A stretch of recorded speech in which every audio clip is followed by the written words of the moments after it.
Hello, Weight and Gold community. It is Dr. Leslie Golden of Weight and Gold Wellness, and you are watching the Weight and Gold Wellness YouTube channel. So don't forget to like, subscribe, share, because on this channel, we answer a lot of the popular questions that come up from our patients, our community. We'll bring forward a lot of different evidence, advocacy opportunities, all related to weight health, obesity, medicine, surgeries, all those questions that we have. And today I kind of wanted to cover, because it's so confusing, it's overwhelming for a lot of providers that are in obesity medicine, and really overwhelming for providers that don't practice obesity medicine regularly, and frustrating for patients. So if you saw the headline, we're appeals and that fun process that we all try to tolerate as much as we can. So when we look at it from a patient perspective, like what are we talking about here? So you've established with an obesity medicine physician, or maybe you're seeing a primary care provider or cardiologist that is helping you with your metabolic and weight health. So a prescription is written, right? So one thing I really want to make sure we get completely clear is that when we write a prescription for any of these related medications, we need to have a diagnosis first. So many people come into us and they're like, can I get a prescription for this medication? My benefits say that if you write it for diabetes, it'll be covered. So it's important to remember that all medications really have medical indications, and they're prescribed in a risk-benefit situation.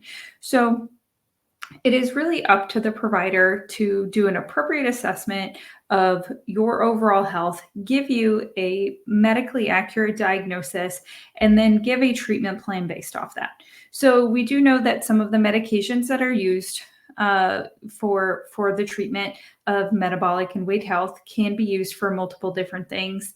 And unfortunately, a lot of the insurance companies don't really recognize our ability to change them out between brands, even though that's really acceptable with a lot of other medications, something we're continuing to work on.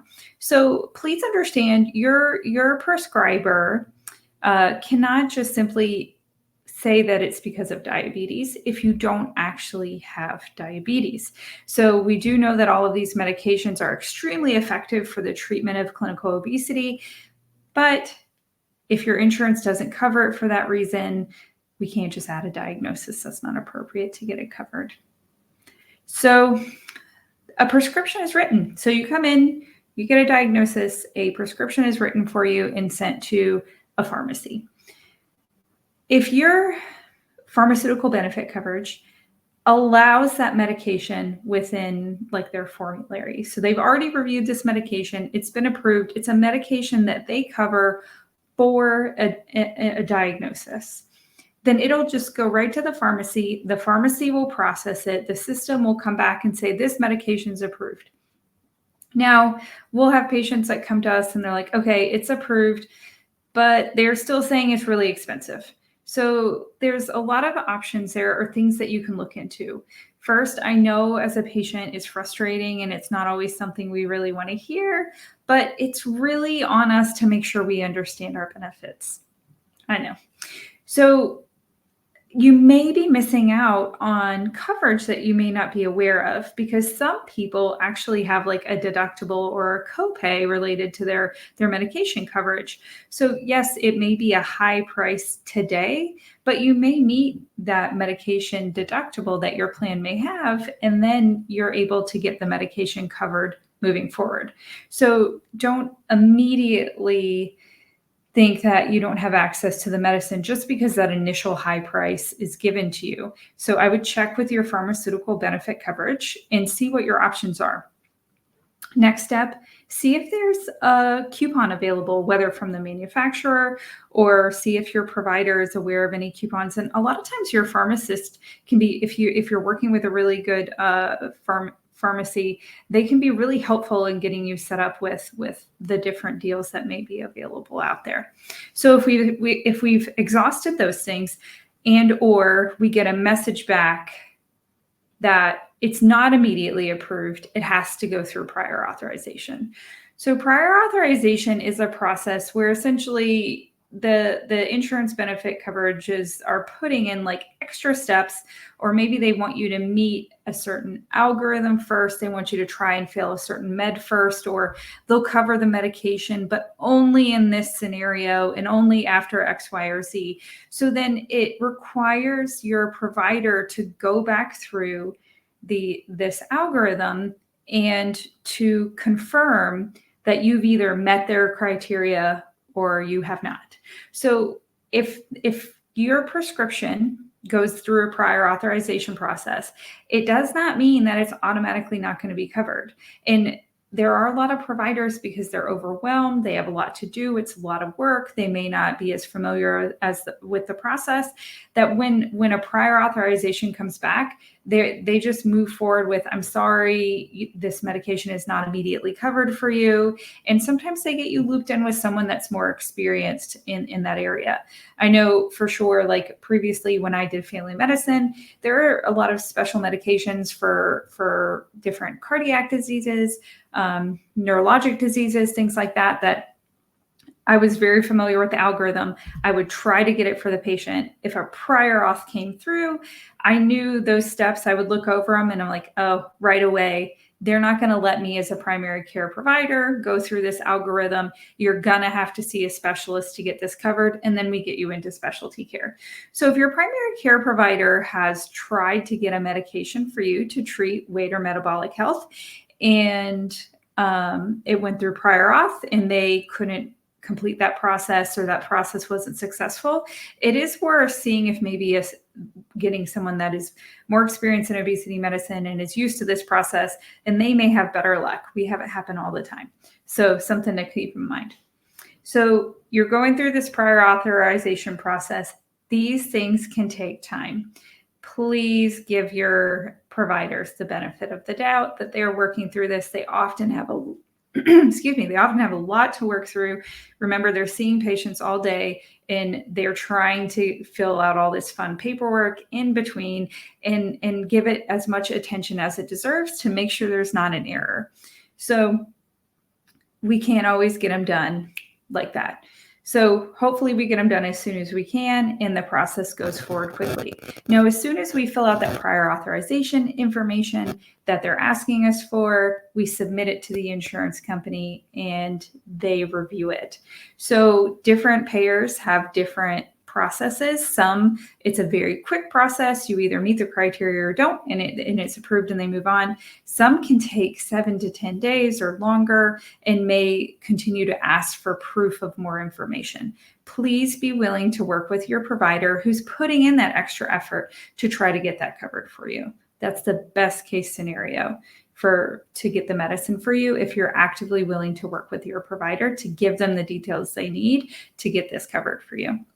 So if in the prior authorization process, if there's like a question through those steps that you simply don't meet, it's just not going to be covered. Very often there's not a lot a provider can do if it's blocked along the way. So if a prior authorization is approved, congratulations, wonderful, amazing. That means one of my team members are able to call you and give you the amazing news that it's approved and you can go forward with treatment. If it's not approved, there is another step where your provider can either do what's called a peer-to-peer or an appeal, and which one happens next completely depends on the insurance company and what their processes are. So a peer-to-peer is essentially where your provider gets on the phone with a clinical member, hopefully, on their insurance team, and they get to essentially argue your case and try to give the clinical evidence behind that, and hopefully you get an approval. If the peer-to-peer process isn't what happens next, if there's an appeal, essentially your provider has to essentially like put together a summary of your medical history related to the need for this medication, and also provide usually articles, literature, and some of the insurance companies will have very specific, like the articles have to meet this criteria, et cetera, et cetera. So they have to put all that together in a letter and send it forward with all of your records. And the appeal process can take weeks to months, unfortunately. Patients can ask their provider, or ask their insurance company if they can do an expedited appeal that may be able to help us move things forward in a timely manner, but it doesn't always guarantee it. And then we get a decision about the appeal. Either it's not going to be covered, or hopefully, because of all that effort that you and your provider who's advocating for you put in, hopefully you get an approval. So that is our fun process. So I always want people to understand that often these medications that we use to treat metabolic and weight health can be approved depending on your payer, depending on the detail of information involved.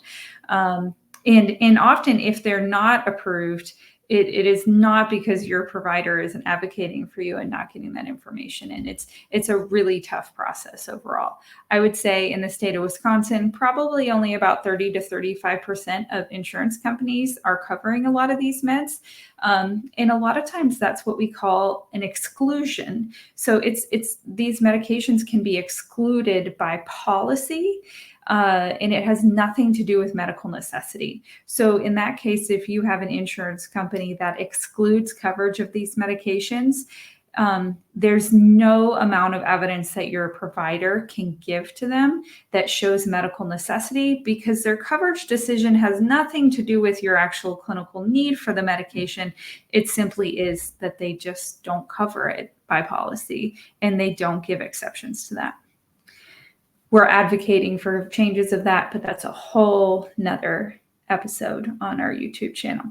So I hope this has been helpful. I hope at least it increases your awareness and it helps you understand the process and a lot of the background work that's going on behind the scenes at your provider's office and all the amazing work that they're doing for you. So if you need a team that will advocate for you as much as possible, or if you just need help with your weight health journey, we are happy to help you at Weight and Gold. Follow along on our Facebook, Instagram, YouTube channel, or you can call us at 920-471-4044 so you can meet with us and we'll get you started.